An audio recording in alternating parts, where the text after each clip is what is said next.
Pangeran Ragabuana, ahli waris kerajaan Daha, dibuang paman Arya Bataka, kabalan dean wadah pembukaannya.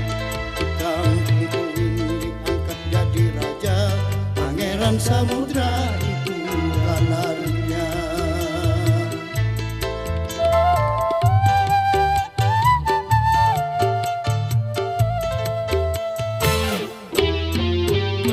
Pati masih pati kampung Kuin, jadi pelindung hujan wan angin. Kampung Barami aman terjamin, Kuin menjadi Banjarmasin. Hatip Dayan nanggal di Talabang, kurang nanggal isi kapintaran. Rakat mupakat wan saijaan, Pangeran mengumpul pasukan.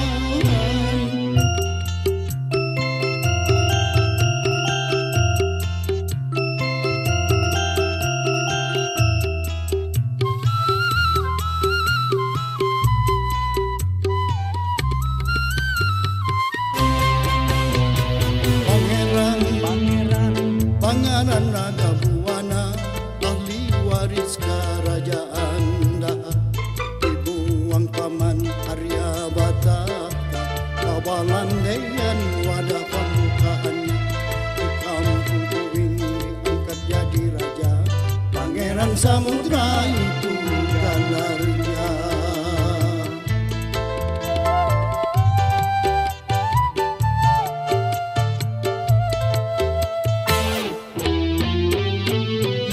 Kadap sidin nyarang, paman Temanggung kuat babanaran.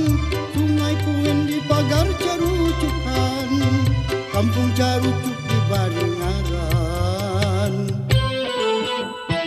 Pati masih kalupang berucap, wan Sultan Damak bata tulungan, Sultan manulung baparjanjian. Mun Banjar Manang masuk Islam.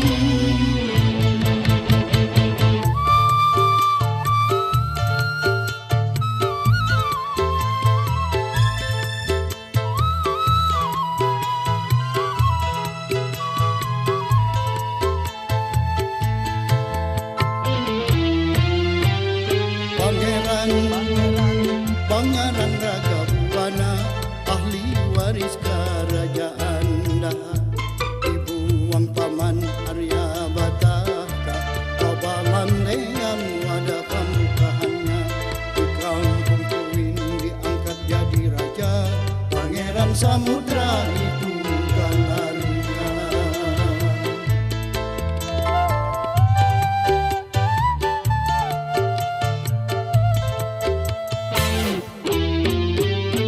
Paman Temanggung kalah sabakas, lalu dibagi tanah wan watas. Pangeran ba Islam sabubuhan, Sultan Suryan Syah Pangeran. Raja ba Islam nang Panambayan, di kampung Kuin ba ulama sigit. Di situ jua sidin ba makam, damin tu kisah Banjarmasin.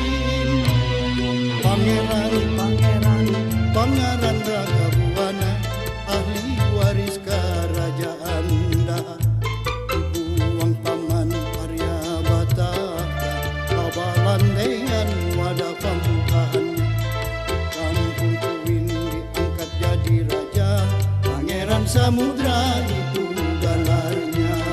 Sapang pagat habis cerita, kisah Banjarmasin kota Barna.